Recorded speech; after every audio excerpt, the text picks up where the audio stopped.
So I'm sure many of you guys know the name Caitlyn Jenner.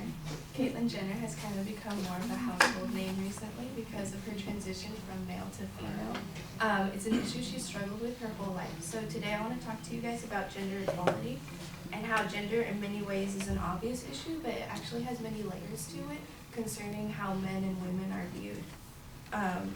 One of the biggest issues that both men and women face is that there are stereotypes and generalizations in terms of how they're supposed to act and how they're raised to be taught how to act.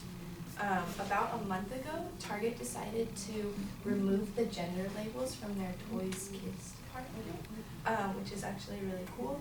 This kind of just means that instead of there being a girls department and a boys department, they combine the toys in terms of their type of toy. So this means that Barbies and G.I. Joes might be on a shelf next to each other in an aisle labeled action figures, instead of there being a separation between where the Barbies are and where the G.I. Joes are. It also removes wallpaper from the backing of their departments in terms of pink toys and blue toys, trying not to designate which toys are for each gender. So today I want to talk to you guys about why this action by Target should be celebrated and why more companies should be embracing this move. I'm first going to outline the differences between sex and gender and other definitions necessary to understand the issue. I also want to talk to you guys about stereotypes and how they affect children, and lastly, why removing gender labels is such a good idea for companies.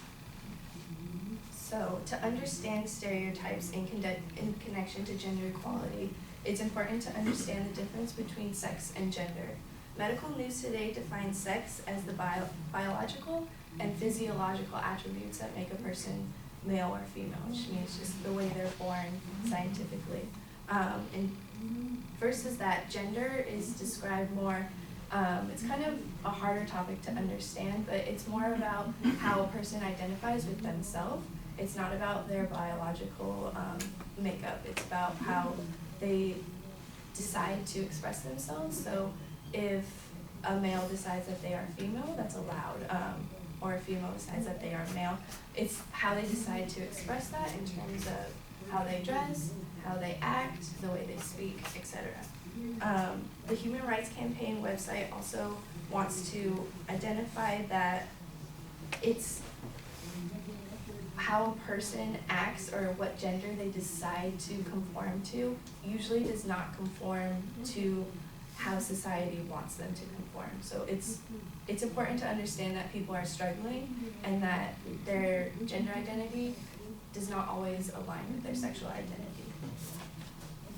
So it's now 2015, and it's important to understand that gender can be described more along the lines of a spectrum versus just being male or female. It's more about how people choose to describe themselves. So now that we've discussed gender, I want to talk about stereotypes and how it affects children. Emma Watson recently discussed with the United Nations what needs to be done in terms of gender equality with her movement He for She. So she points out that we have a lot of gender-based assumptions that we've grown up learning. This comes down to women being seen as possibly weaker because they're made for motherhood, or men being seen as providers, that they need to be strong because that means that they can't express emotion. These are wrong. These are things that we shouldn't be embracing because from a young age we tell children how they're supposed to act, basically. We tell little boys that they need to be tough, and we tell little girls that they're pretty and that it's just not fair to label kids at such a young age. So healthychildren.org explains that children develop their gender identity between 2 and 4 years old. This might seem like a very young age and that people won't be influenced at the age of 2 and 4. But if you were born, a boy, and you grew up in a crib that had sports blankets on it and blue walls, so it's important to understand that these ideals have constantly been ingrained to us because of our parents and society and the media. They dictate how boys should act and how girls should act. Although not always expressed out loud, these, like I said, are unfortunately ingrained in us and probably ingrained in every single one of us in this room right now. So lastly, I want to talk about why Target's actions are so commendable. Target has chosen to take action to fight against the misrepresentation of today's youth. For generations and generations, we have been choosing to create barriers between men and women.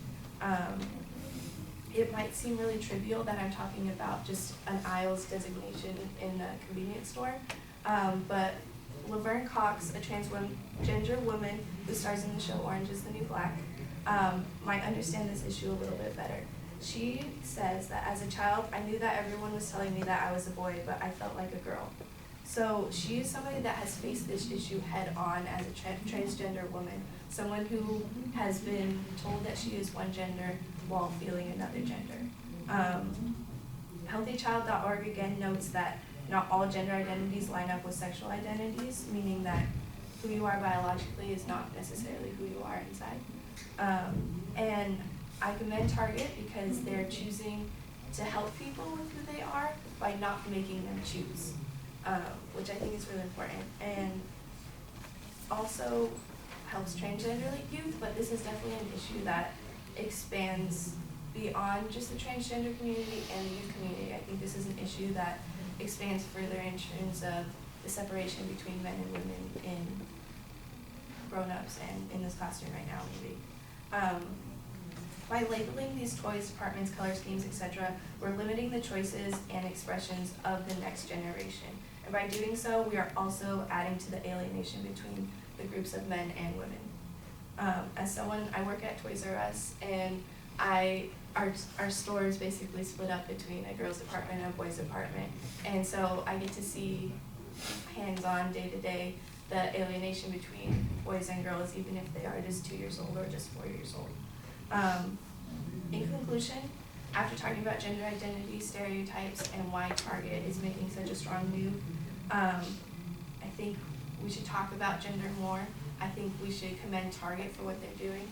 I think we should have other companies also express this movement, and I think it's important that we look at one another unbiased, that we appreciate each other, and that we love each other. Thank you.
All right, Matthew, what did you think?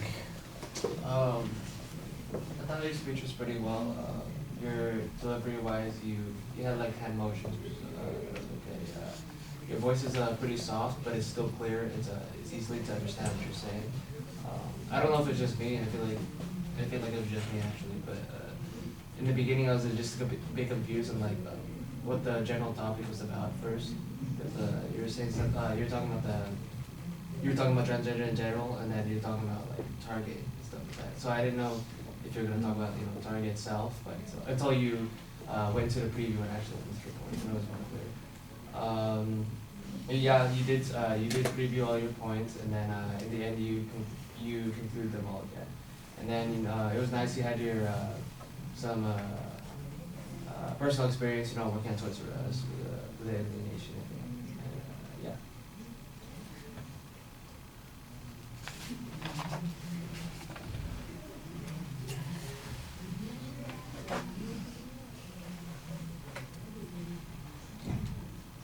All right, well, I understand Matthew's uncertainty at the beginning, whether or not we're going to be talking about gender equality or whether we're going to be focusing on Target and their action. I know that the two issues are connected to each other, but it seems like you need to kind of focus on what it is that you think is going to be accomplished by your presentation. Are we going to view gender in a different way as a consequence of this speech, or are we going to view target a different way as a consequence of this speech? I think that the idea of sex versus gender being something different needs a little bit more development here. There are a lot of assumptions about what is going on here that I think need background information. Not everybody is taking a class that talks about those kinds of issues. Not everybody is as familiar with the controversies. They see the examples that you point to and they say there's something weird going on here, there's something strange. So you need to kind of develop this a little bit. And I think that you make comments in the presentation that say, well, this is not fair and this is not right. And I'm going, okay, so why is it not fair? Why is it not right? And I'm not sure that you give me the answers on those points. And it seems like you need to develop that a little bit more. I think we could use some data on the frequency with which these kinds of problems occur. It's a little confusing to me at one point where we're kind of separating this, and I know that you didn't make the argument, but people talk about, that their sexual identity is their sexual identity, or their gender identity is their gender identity, and it's innate, it's built in, all that kind of stuff. But on the other hand, you're also saying that it's created by the way we treat people. And so the question then becomes, well, if we get rid of this, what is that going to do with people's identity of gender? Are they going to... You're kind of coming from the perspective that people are being judged because they don't fit into the current classification, that's traditional boy or girl, that kind of thing. And you're saying, well, we should get rid of that. But if that's what's helped reinforce those kinds of things, then what's going to be the outcome in the future? Are we going to have a greater degree of gender? We're not going to have this. I don't want to say bipolar, that makes it sound like it's a disease, but this bisected version of a gender like male and female, like you were talking about, or is it going to be, we're going to have a culture that is based on what you kind of describe, how people identify with their gender or see those kinds of things. And my question is, how important is that? What are the negative consequences that occur? That I know that there are negative consequences to people who have gender identity issues and they are on the outside now. What's going to be the opposite? That's kind of my question. What happens if we go the other direction? I think there's going to be some reservation about those sorts of things. And I don't think that there's a lot of thought on that particular process here. I think that needs to be developed a bit more. It's nicely organized. I could follow everything that you were saying. I do think that some of the sources are a little bit iffy. I mean, we were quoted 2 or 3 performers, and I think if you're talking about sociological issues, if we're talking about issues that are biological in nature or psychological in nature, it'd be better to be quoting folks who are experts in that field rather than performers on a television show or actresses who have an opinion on the subject. That to me feels like it's just celebrity talk as opposed to something that's a little bit more authoritative. All right, let me see. And then on the delivery things, I think you do a very nice job speaking to the audience. You connect well with us. You're looking at us the whole time for the most part. Like Matthew said, you've got kind of a quiet voice, but it comes across pretty effectively. And I think that you do a good job there. All right, thank you.